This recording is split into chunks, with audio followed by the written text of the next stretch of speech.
Season 5 of The Crown continues to prove a compelling watch as the Peter Morgan drama maintains a top spot in Netflix's most-watched programs across the globe. The new series might have landed a month ago and continue to have questions about how much of the show is fact and how much is fiction. One big question hangs over Princess Diana, played by Elizabeth Debicki, and whether someone was listening into her calls. Over the course of the series, Diana was depicted as becoming more paranoid after hearing clicks when she made phone calls. To make matters worse, in the show other members of the royal family also worried they were being recorded.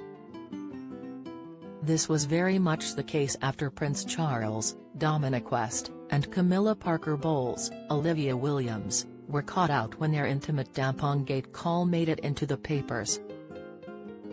Therefore, in the show, Diana had every reason to be suspicious of someone recording and listening to her calls. Was someone taping Diana's calls? The Crown depicted Diana's increasing paranoia with a sequence in which her car brakes didn't work. In another, revisited the infamous BBC Panorama interview with Martin Bashir, Prasanna Puwanarajah, who told her she was being spied on. Koenig said, "She had this fear or a perception that she was under surveillance, and I think it had something to do with what I would call her alleged paranoia about many things." The way she also dropped her security after stepping down, even though the Queen and Charles were adamant that she should have kept it. The author went on to say, obviously her phone calls were picked up in those days when she was talking with James, Hewitt and of course Charles and Camilla as well. And from what I understand, The Crown does not discuss Diana's own phone calls, which of course is again the narrative of The Crown.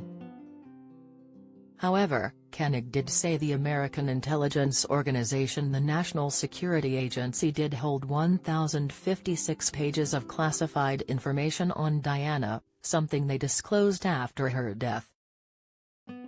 The spy agency did hold a file on the late Princess of Wales but said all the information they had on her was incidental.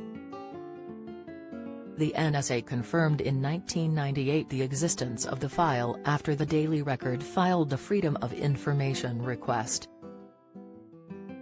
Koenig said, then several years later, in fact, the agency did contain references to Diana but they did not target her communications.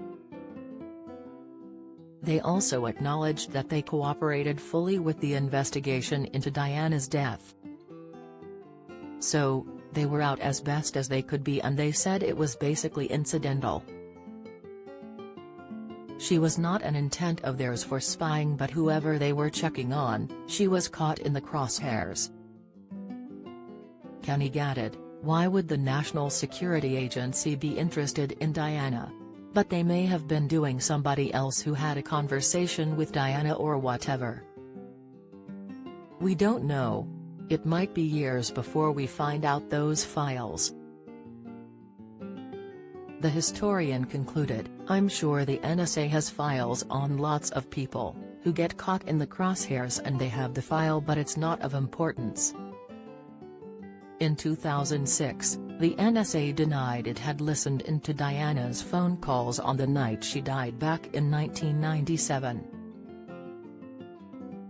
The NSA's statement also said officials didn't target Princess Diana's communications and cooperated fully with the inquiry into her death.